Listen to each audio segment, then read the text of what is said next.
Well, right when we think we know the rest of the way the show is going to play out, an unexpected revelation happens that changes everything in another great episode. If I show you, then I know you won't tell what I said. 'Cause two can keep a secret if one of them is dead.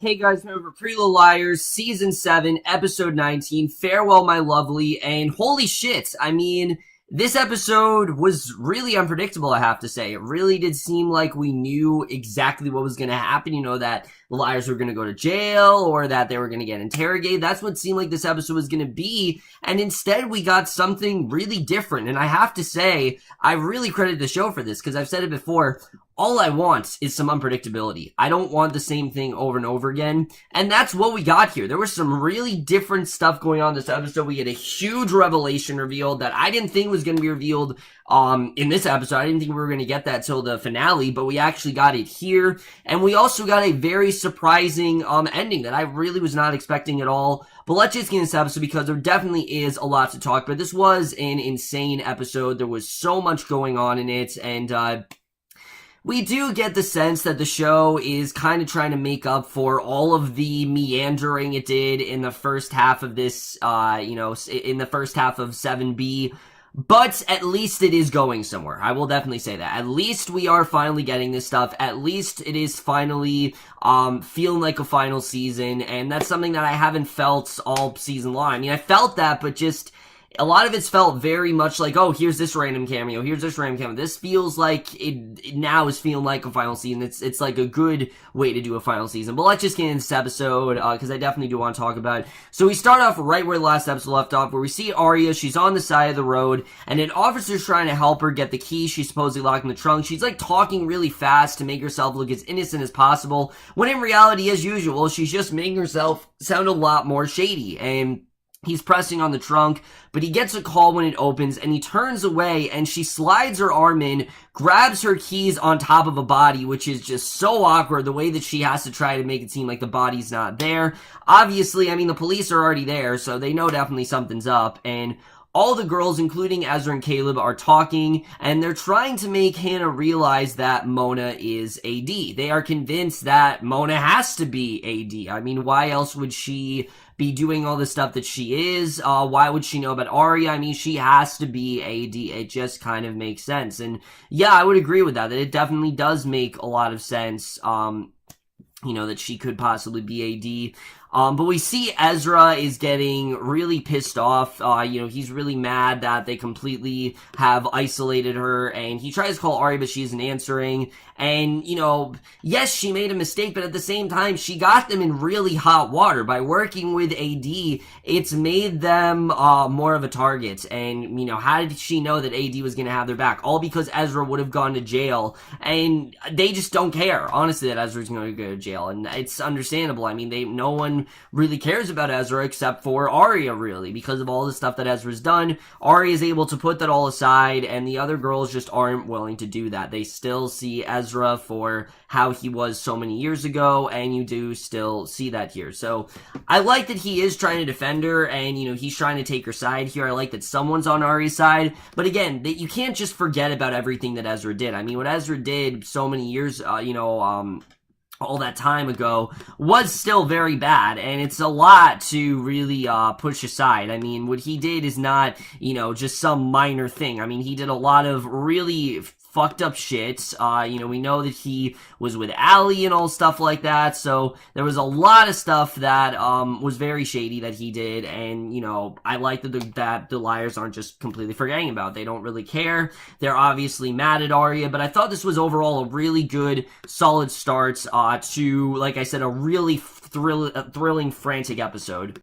So we then get a scene that we would only get if someone's on the verge of insanity, and Aria clearly is. I mean, she literally starts talking to the trunk, like to the dead body in the trunk, and that she can fix this, and that she knows that she's guilty and everything. I mean, like I said, she's really starting to crack, and this episode definitely does show that she very much has cracked. I mean, she literally is talking to Archer Dunhill's dead body in the trunk, and it's really weird. I think It was a really well done scene, though. I will definitely say that. I mean, it's a really cool the way the show did realistically portray her unraveling here. I mean, she really is freaking out, and she tells Rollins that he should have been more quiet, to keep it quiet, that she's trying to think, and basically, she realizes with a little help from, the trunk and everything, that she can still turn herself into the police and make everything right with the other liars. Now, I didn't think this was going to work out that well. Like, there's no way this is all going to work out that well, but she thinks that she can make up for her mistakes and for getting pulled into AD's game. And as she begins to walk towards the police station, Ezra somehow jumps out of nowhere and convinces her not to turn herself in, which we'll get into. But basically, Allie thinks that Ezra's right, that her and the others should be looking for Aria. I mean, after all, Aria's about to turn herself in, and they're just as guilty for what happened. I mean, Aria's not the only person who played a role in killing Archer. They all kind of did. And she tells Emily, and Emily's very scared that she could be arrested because, of course, she is pregnant. And Emily promises her that no one will hurt her. And gas is then leaking into the house through the fireplace. And that particular scene I just thought was kind of there just to add tension. Pretty Little Liars does this sometimes where they'll just add like these weird like explosions and things like that just to add tension to the scene. And sometimes it works very well. Like, for example, when they thought that A was gone in season 5 and then A made their return through that explosion, that was awesome. Stuff like that is great. But when they just have like these random scenes, like for example that, or Arya's phone exploding in like the last episode, things like that are just kind of dumb. I mean, it's the way of the show. I'm used to it by now, but I think it's dumb that they do that. But Arya's then outside near the police, and Ezra comes out of nowhere. Like, I don't know where he came from, but he comes out of nowhere, and she tells him that she's going to take the blame, and he tells her no, that he's not going to let her do that. She tells him that she has the body in her trunk, and I mean, yeah, she probably should be taking the blame for what she did, but again, she's not the only one at fault here. The girls are just as much at fault as she is, and they very much know that, and I like the way that he is trying to stop her here, and basically tries to convince her what he is proposing, though, is absolutely ridiculous, I definitely will say, and it really does show how unrational Ezra really is. He literally tells her to ditch her friends and run away with him. I mean, yeah, it's ridiculous. The fact that he's actually thinking that that's an option. The fact that he actually thinks that they're going to be able to run away like that is ridiculous. And I like that she says that she'll just take the murder rap, and she's actually not okay with it. Like, she's not just going to go along with that. And, the fact that Ezra actually thought that that was an option is completely ridiculous, and I didn't really understand that at all. After everything that they've been through, why does Ezra feel that this is a good idea? Why does he think running away is a good option? I mean, that's just going to make her look more guilty.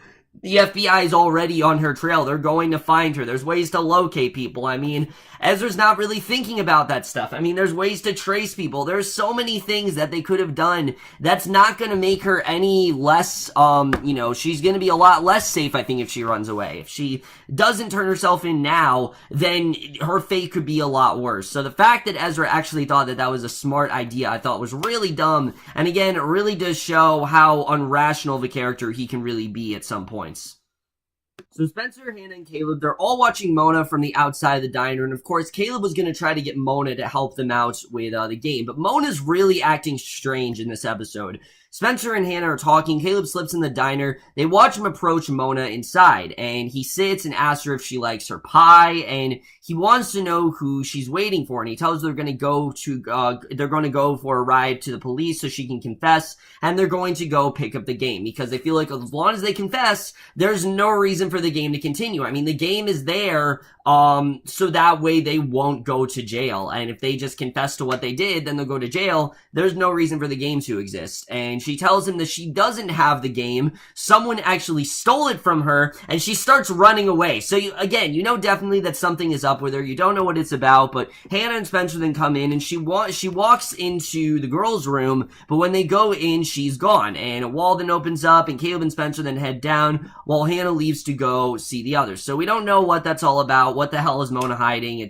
We have no idea, but Aria then explains to Ezra that she needs to deal with all this. Ezra tells her they need to deal with the body in the trunk, and when they go to the trunk, the body's just gone. So we don't know where it is, if AD took it, but the body is completely gone, and Allie's then having a bad dream. And this scene was very similar to Aria's bad dream, but I thought it worked a little bit better here, honestly. We see she's having a bad dream, she's in the classroom, and they're coming for her, and it's just like the first scene we saw in the show, where they're saying, oh, he's coming for you, you gotta get out of there, and, it's like the first scene we saw in this, 5 years forward time jump. It was basically that they're coming for her and everything, and Emily wakes, and Allie and she both fell asleep, and I didn't really understand the context of that scene, to be honest with you. I don't really know why that was here. I get that obviously Allie's freaking out, but that scene in particular, I didn't really understand. I mean, obviously, I guess psychologically she's thinking like, holy shit, Archer's still out there, he's still kind of coming for us in that way, like the body has kind of led us here,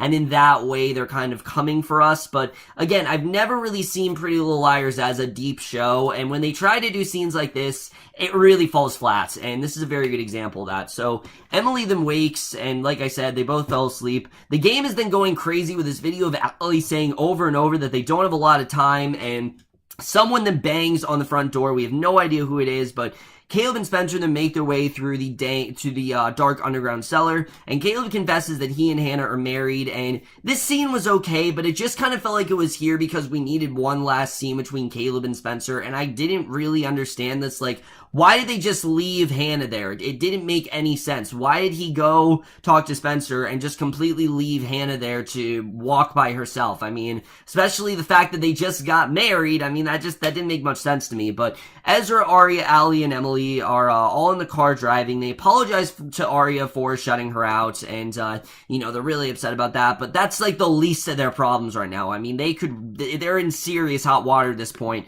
That's probably the least of their problems, and they come upon this police checkpoint, and meanwhile, Hannah's then outside the church. She's trying to make a call, and these rose petals start to fall from the sky. Now, what this is about, we don't know, but she goes into the bell tower, and we get this really strange thing where Mona's now up there dressed like her younger self, and I mean, like, completely decked out, like the glasses, she's got like the nerdy dress, like she's dressed like she used to be when Allie bullied her, and she calls Hannah the name Charlotte, and basically we finally get a huge revelation that we've been waiting for, and this was extremely well done, I have to say. The way they really do set this up. Again, Janelle Parrish did a great job in this role, and it really leads us into the big revelation that we've been waiting for episodes now.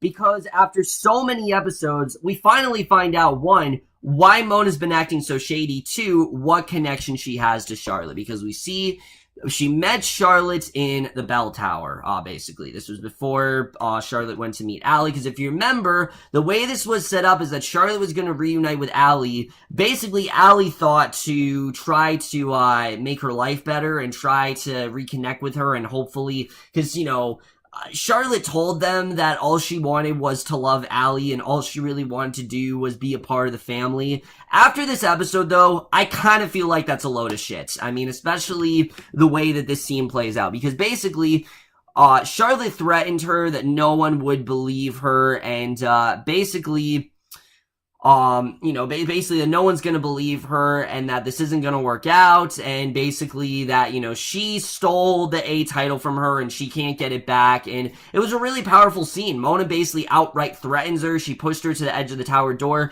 and she tells Charlotte to jump and just forget about it all, and to turn her in if she thinks that that's the right thing to do, and to go on with her life. Mona is clearly trying to taunt her into giving her that A title. So Mona still really does want it. She feels like Charlotte doesn't know how to use it, and Mona feels like, she wants to take what's rightfully hers, and she tells her to jump or she will push her, and we'll get back into that in a little bit. But basically, Mona returns to reality, and she tries to push Hannah too, and this time Caleb actually does stop her, because Mona thought that it was actually Charlotte, and Caleb does stop her. So they take Mona to their car, and there are two puzzle pieces hanging, and immediately at this point, Hannah kind of realizes, holy shit, Mona probably is the one that killed Charlotte. So the gang then all meets up, and the girls place the puzzle pieces into the game, and the face of Rollins then pops up, as well as Allie's Aunt Carol, which we don't know, why is Allie's Aunt Carol there? Well, it turns out it leads them to this graveyard. The graveyard that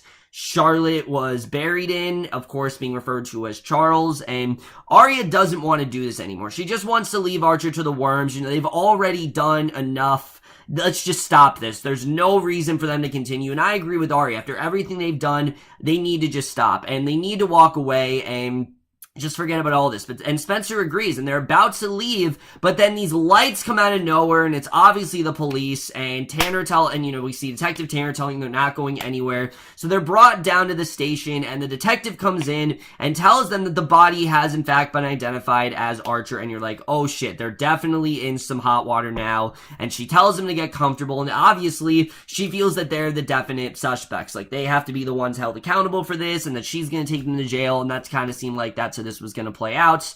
However, that's not exactly the way this goes, because in this very, I think, really surprising but really well done twist, they watch the adjoining room light up, and Mary is actually in there. Yes, Mary Drake, who we haven't seen Mary Drake since Spencer refused to, move in with her, because Mary Drake's like, oh, move in with me, I'll give you a better life. And I thought that Mary Drake was gonna kill herself. Like, I thought that's the direction that we were gonna go, that she realized that Spencer, wasn't interested, and basically if Spencer wasn't a part of her life, she didn't want to have a life anymore, so she killed herself.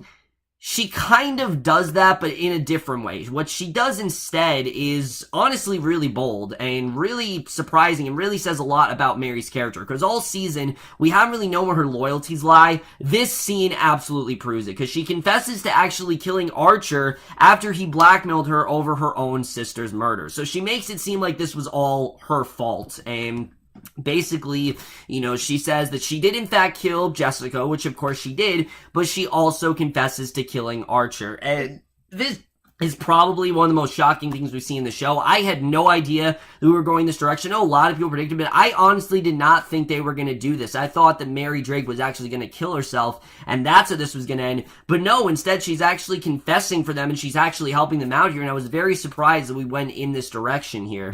So Detective Tanner comes out, and she's basically convinced. Like, she thinks that her story makes a lot of sense. She even gives them details such as she used Spencer's shower in the barn, and that's how the glass got there, or that she, was with them when Ellie, when Rollins was killed and things like that. So they're all shocked. I mean, they have no idea. They are completely shocked that Mary would do something like this. Like, out of everyone, why would Mary, take the fall for them? Why would she do this? And basically, she knows that Mary's guilty of killing her sister, but she isn't sure about Archer, but she knows that they have two choices. They can either give the judge a very well laid out story with tons of information that points to Mary being the culprit, or they can give them their story, which is completely scattered and doesn't really have any sort of end, and they're not going to get anywhere. And Tanner feels that the best story is the one that Mary provided, and I would agree with that. I mean, that's the one that has the most answers, and I kind of got the sense that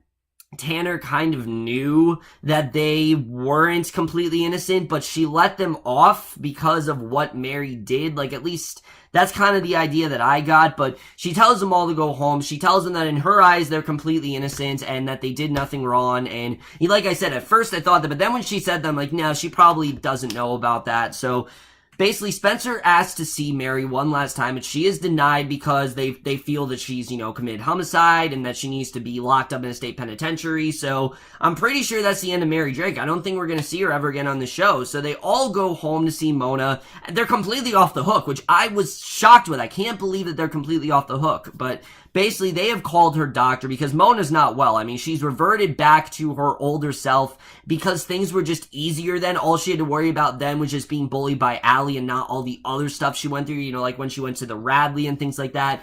None of that stuff happened, all that stuff happened after she was A. But before she turned out to be A, she was just bullied by Allie, and that's all she had to worry about. And they apologize for pulling her into the game, for getting her involved in the first place, because it's just made her more insane than she usually is. And she apologized for messing up everything with Charlotte, and we find out more about this fight. It did not go the way you think it would, because I thought for sure Mona was going to push her out the clock tower, but that's not actually what happened. She recalls how she and Charlotte fought. they were, pushing each other and shoving each other, and she actually pushed her up against a pipe that went right into the back of her neck, and it killed her. So it was basically completely an accident. Like, Mona did not mean to kill Charlotte. Truthfully, I think she was just telling her that to taunt her and to try to get that title back, because she felt like it had been stolen from her, and she wanted her to see who was really in charge. She didn't actually mean to kill Charlotte. So the police never figured it out because the murder weapon was there the whole time, which I thought was a really good reveal. And some people could say, oh, they just kind of did this as they went along. I didn't see it as that. I think it honestly makes a lot of sense. Think about it. There were no clues given to any of this, and the reason the police gave up is because there wasn't a murder weapon. The murder weapon had already been there, it was completely just unintentional. It was never something where she meant to kill her, which, sure, she threatened her, but I don't think Mona went there with the intention of killing her. I think she just wanted her title back, and unfortunately, she was killed in the process. So the game actually powers down. They think it's over. Like, they think they can just leave now. So they all leave, leaving the game behind on the bed, thinking they're completely in the clear. But we see at the end that that's not the case, as a hooded figure, probably AD, with gloves, they drive down the street with figurines of the girls in their back seats. So we know for sure this definitely is not over, and that is the way this episode ends. Really great stuff overall, but let's just get this episode and where it's going to lead us into the finale. So I'm going to be honest with you guys, because of how much conclusion was provided in this penultimate episode, I don't really know where we're going into the finale. I mean, as far as we know, they're off the hook for the most part. Like, Mary Drake took the fall for them, and it seems that they're off the hook. They get to live their lives, and they're going to be okay. But there's still one episode left, and I don't think this is completely over. I mean, we still don't know who AD is. We still don't know who the father of Allie and Emily's child is. We still don't know what that's all about.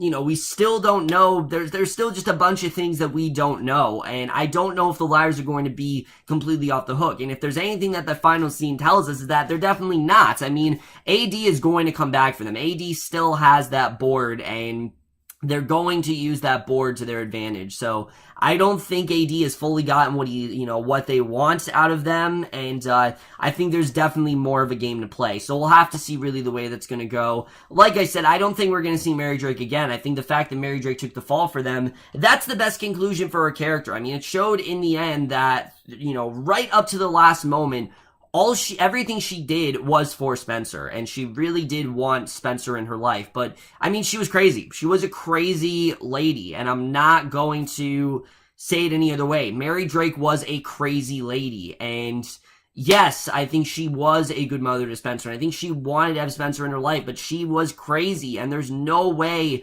that Spencer could have turned out nearly as successful as she has if it hadn't been for Veronica Hastings. If it wasn't for Veronica Hastings, then Spencer would not have turned out the way she did, and I think she'd be just as fucked up as her mother. So, I mean, you have to say that. She definitely is crazy. Let's talk about Mona, because obviously, Mona's killed Charlotte, and that death is definitely taking a toll on her, and we're definitely seeing that now. It's had a real visceral effect on her, and I don't really know where this is gonna go. Is she gonna confess to what she did? Are the police gonna find out? Or is this just gonna go completely unnoticed and Mona's just gonna have to deal with it? I don't really know how that's gonna play out. I do hope that someone gets held accountable, because it's just gonna be a lot more satisfying that way. I think the whole idea of Mary Drake taking the fall for them, it's a good ending. I like that idea. I think it makes a lot of sense. It shows that she was on Spencer's side, and she did it for Spencer.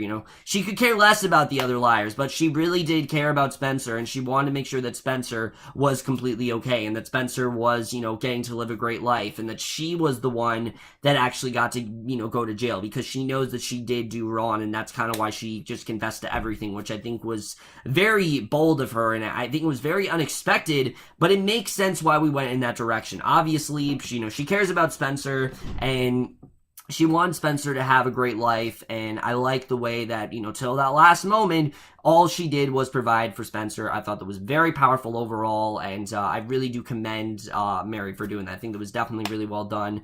As far as Aria and Ezra, are these two actually going to get married? That remains to be seen. I don't know how this is going to go. At this point, I don't see why not. I mean, they're completely off the hook. Ezra was ready to run away with her, so if that's the case, then yeah, I'm pretty sure they are going to get married, and we'll have to see how that turns out. I just don't know where else we're going to go now. I mean, basically all of the main storylines are wrapped up, so unless there's like something, I mean, there's still stuff to be revealed, obviously, but we have 2 hours for the finale, and I'm not going to lie, I don't know why it's 2 hours. I really don't. I mean, a lot of the main story was wrapped up in this episode, and I do feel we're going to get a really well done finale. Marlene King provided a lot of closure, and I do trust her. I mean, she knows what the fans want and what we don't. I don't know if I consider myself a fan because you guys know I'm not as into the show as I used to be. But I do know what good PLL is, and I know what bad PLL is, and this is good PLL, I definitely will say. I think definitely what we got here was a really well-done episode. I really did love the reveal with Mona. I thought it actually made a lot of sense, and it didn't feel random. Like, it didn't feel like, oh, they're making up as they go along. And I don't think Mona's AD. I think it's just way too obvious for that. A lot of people are thinking that's the case, but I don't see that happening. It's way too obvious, and we've already been there, you know. If Mona is AD, then she's had no character arc whatsoever, in my opinion. If she isn't AD, then yeah, she's had a really good character arc. But if she is AD, then she's, I think, had no character arc whatsoever. It could be Ezra, it could be Caleb, it could really be anyone. It could even be Mary Drake for all I know. Maybe Mary Drake is playing the long game and we don't actually know. I mean, doesn't make any sense, but we'll have to see really the way that all plays out. Overall, guys, I definitely really did enjoy this episode, and I am going to give Pretty Little Liars Season 7, Episode 19, Farewell, My Lovely, a 4 out of 5 or a B+. So overall, guys, that's it. I am officially caught up on Pretty Little Liars, and I am so ready for this finale. I have no idea what's going to happen. Honestly, no idea whatsoever. I can't give you any sort of, I can't give you any sort of predictions or anything because, like I said, mostly everything was wrapped up in this episode. Most of the main plots, at least, that we have been crescendoing towards happened in this episode. There's still a lot that we need to find out. We don't know who AD is, things like that. But most of the crime stuff, aside from AD, wrapped up in this episode, and I don't know really where we're heading to the finale, but we'll have to see really the way that turns out. Overall, guys, in my review, hope you guys enjoyed. We'll see you guys in my next one, which will be for the series finale of Pretty Little Liars, which I can't believe we're here. I'm glad the show's ending because definitely it should. And I will see you guys. Hopefully it's a really good finale. I hope this episode doesn't make that finale boring or anything like that. I hope those 2 hours definitely are worth it. But that's my review. Hope you guys enjoyed. We'll see you guys in my next video. Like I said, it will be a finale, and I will see you guys for that. Okay, bye.